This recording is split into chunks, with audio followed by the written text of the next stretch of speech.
નમસ્કાર, તમે જોઈ રહ્યા છો બોલ ગુજરાત અને આપની સાથે હું છું હેતાલી શાહ.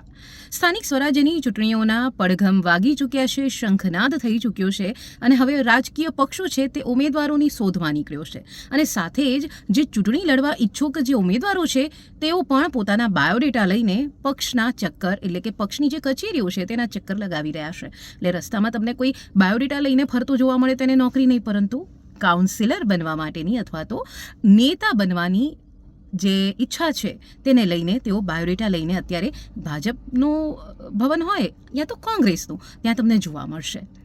હવે વાત છે ભાજપની કરીએ, કારણ કે ભાજપ દ્વારા જે અત્યારે હાલમાં ગુજરાત પ્રદેશ ભાજપ પ્રમુખ જે છે જગદીશ વિશ્વકર્મા, તેમના દ્વારા એક નવો નિયમ જે છે, નવા નિયમો જે લોકો સ્થાનિક સ્વરાજ્યની ચૂંટણી લડવા માટે ઈચ્છા ધરાવે છે એની માટે નવા નિયમો લાવ્યા છે અને નિયમોને લીધે ઘણા દિગ્ગજ નેતાઓના પત્તા કપાઈ શકે છે.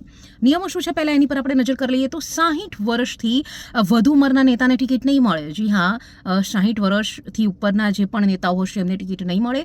સાથે જ 3 ટર્મથી એટલે કે સતત 3 ટર્મથી જેઓ ચૂંટણી લડતા આવ્યા છે તેમને પણ આ વખતે ટિકિટ નહીં મળે. સાથે જ એક પરિવાર એટલે કે પરિવારમાં માત્ર ને માત્ર એક જ વ્યક્તિને ટિકિટ આપવામાં આવશે, જેને લઈને જે પરિવારવાદનો જે વિવાદ હંમેશા થતો રહેતો હોય છે તેનો છેદ ઉડાડી શકાય. સાથે જ જે પ્રમાણે આ નવા નિયમો છે તેને લઈને રાજકીય ગરમાવો તેજ થયો છે, કારણ કે અનેક દિગ્ગજ નેતાઓના પત્તા નવા નિયમોને કારણે કપાઈ શકે છે.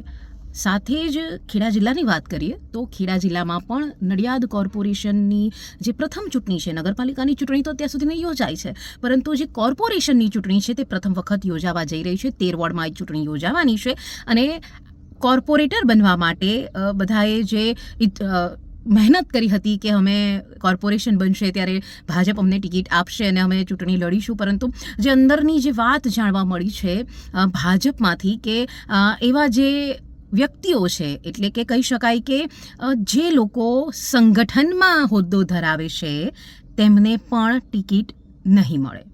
એટલે કે જો તમે શહેરના, તાલુકાના કે કોઈ પણ ભાજપ સંગઠનમાં નાનામાં પણ નાનો હોદ્દો ધરાવો છો તો તમને કોર્પોરેશનના ઇલેક્શન માટેની ટિકિટ નહીં મળે તેવી ચર્ચાઓ થઈ રહી છે. એટલે હવે જોવું એ રહ્યું કે જો આ વસ્તુ થાય છે, જેઓને સંગઠનમાં હોદ્દો મળ્યો છે અને તેમને ટિકિટ કપાય છે, તેમને ટિકિટ નથી મળતી, તેઓ પણ ચૂંટણી લડવા ઈચ્છે છે તો અંદરો-અંદર નારાજગી થાય છે. તો આ નારાજગી દૂર કેવી રીતના કરવામાં આવશે એ પણ એક પ્રશ્ન છે. જો કે ભાજપ છે અને ભાજપ કંઈ પણ કરી શકે છે, રૂઠાયેલાને મનાવી પણ લે છે.